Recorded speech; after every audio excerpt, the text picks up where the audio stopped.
Hello guys, and welcome to this video where I'm going to be showing you how to create a guest list for large events on Evite. So the easiest way to do this is to go to your Evite account, go to my invitations.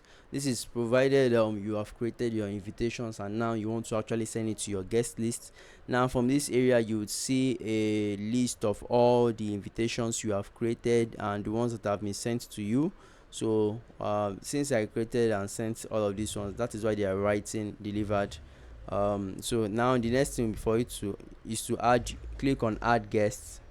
So from this section you can now add the various guests you want, and you can add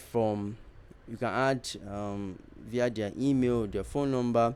If you add them on your Google email, you can actually add them or import them from your Google contacts. If you have a list that has been sent to you from maybe your boss or something, you can click on paste a list and add it. You can also add if you have a bulk file upload or they are in the Evite address book.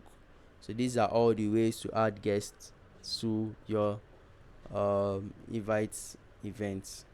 So if this video has been helpful to you guys in any way, please let me know in the comment section, and please subscribe rather to the channel, and I'll see you guys in the next one. Do have a great day guys. Peace.